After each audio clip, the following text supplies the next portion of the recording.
정의당의 노선을 대전환하겠습니다. 존경하는 국민 여러분, 사랑하는 당원 여러분, 정의당 당대표 후보 여영국입니다. 지금 정의당은 창당 이래 최대의 위기를 맞이하고 있습니다. 위기 극복의 돌파구는 외부에 있는 것이 아니라 바로 우리 안에 있습니다. 코로나 약자, 주거 약자들의 삶이 있는 곁으로 더 가까이 다가가서 정의당의 신뢰를 회복하고 흔들리는 정체성을 회복하고 미래의 비전을 마련해서 위기를 극복해 나가도록 하겠습니다. 이를 위해 저는 강력한 비대위원장의 역할을 자임하면서 정의당 당대표 후보에 출마했습니다. 비상한 시기 비상한 권한을 부여받아 당내 누적된 관성과 타성을 극복하면서 당을 쇄신하는 당대표가 될 것입니다. 당의 모든 자원을 총동원해서 최강의 전략부대를 구성해 대선과 지방선거를 돌파해 나가겠습니다. 2022년 정의당 창당 10년이 되는 해이기도 하고 또 2022년에는 향후 한국 사회 10년을 좌우할 두 개의 선거가 치러지는 해이기도 합니다. 정의당에게는 도약이냐 실패냐 중요한 시험대가 될 것입니다. 정의당은 당 노선의 대전환을 통해 새로운 비전을 만들어 가겠습니다. 먼저 불평등, 기후위기, 차별에 저항하는 반기득권 정치동맹을 형성하겠습니다. 최근 가덕도 신공항 건설은 토건 세력과 거래 양당이 보여준 완벽한 기득권 동맹입니다. 기후위기를 안보에 준하는 국가 의제로 올려야 함에도 불구하고 낯뜨거운 매표 행위를 일삼으며 국가를 황폐화시키고 있습니다. 시대 변화에 역행하고 기득권 수요에 매몰된 이익동맹이 더욱 강고해지고 있습니다. 반면 기득권 동맹의 바깥에서 경쟁에서 탈락한 다수의 국민들이 불평등, 기후위기, 차별로 고통받고 있습니다. 이들과 일관된 연대를 추진하겠습니다. 진보 정치의 지평을 넓히기 위한 강력한 동맹을 이들과 형성해 나가겠습니다. 그 시작으로 다가오는 4.7 재보궐선거에서 재정당 시민사회와 함께 불평등과 기후위기, 차별에 맞서는 반기득권 정치선언을 추진하겠습니다. 비록 정의당은 당대표 성추행 사건의 정치 도덕적 책임을 지고 후보 불출마 방침을 결정했지만 가치의 불출마까지 접은 것은 아닙니다. 민주당 단체장들의 성폭력으로 발생한 선거에서 다시 민주당 서울시장, 부산시장이 탄생하는 것에 동의할 수 없습니다. 당선 후 더 심도 있는 토론을 거쳐 4.7 재보궐선거의 방침을 결정할 것입니다. 두 번째, 모두를 위한 평등의 가치와 시대 변화를 선도하는 정책 대전환으로 정의로운 복지국가 비전을 혁신하겠습니다.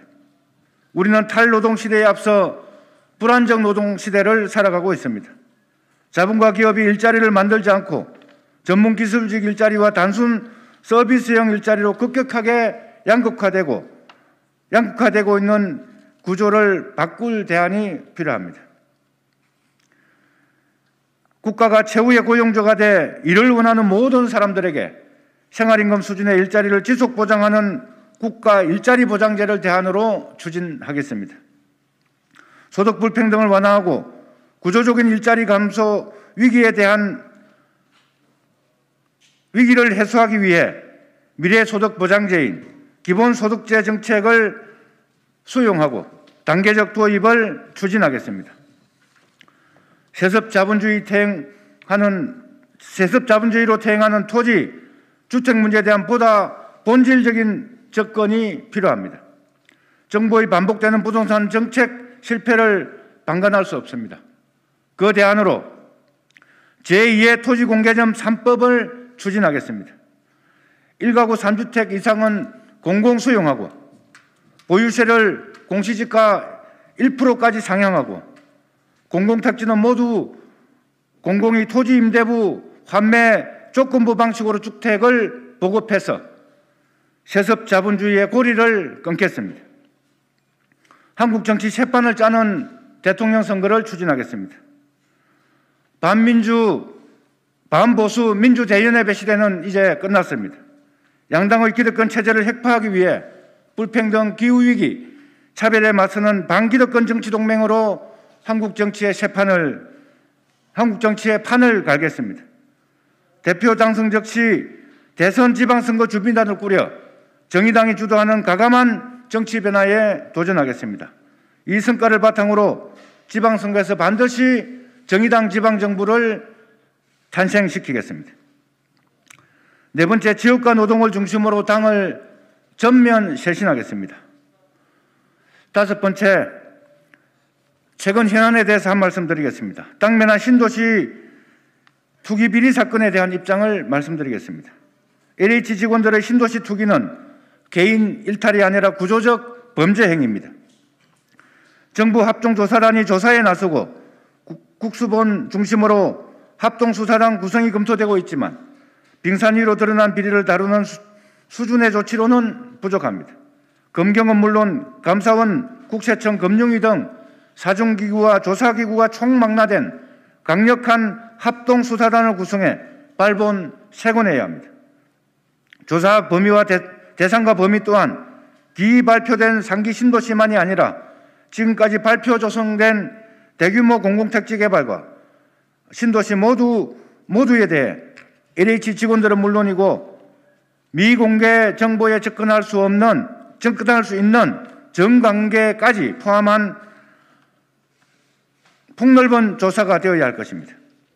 대통령께서 이 사건을 비유하는 발언으로 국민의 분노를 부채질한 변창흠 국토부 장관을 즉각 해임하고 대국민 사과와 함께 확고한 발본 세곤 의지를 표명해 주실 것을 촉구합니다. 지금까지 말씀드린 저희 정치 비전과 정책 비전은 미래형이 아니라 현재 진행형이 될 것입니다. 정부 여당과 보수 야당을 중심으로 형성된 강력한 기득권 체제의 대항마가 되는 것은 현재 진보정당인 정의당의 숙명이자 존재 이유입니다. 더 이상 위기를 말하지 않겠습니다. 국민들의 생존 위기 앞에 자신의 역할을 다해가겠습니다. 코로나 약자, 노동 약자, 죽을 약자들의 삶이 있는 곳으로 더 가까이 다가가서 당의 어려움을 헤쳐나가겠습니다. 저는 2019년 당원들의 열정적인 힘을 기반으로 창원에서 역전 드라마를 쓴 바 있습니다. 이제 침체에 빠진 정의당이 역전 드라마를 써내어서 감동의 정치를 펼쳐나가도록 하겠습니다. 존경하고 사랑하는 국민 여러분, 당원 여러분, 우리 국민들 믿고 당원들만 믿고 앞으로 나아가겠습니다. 고맙습니다.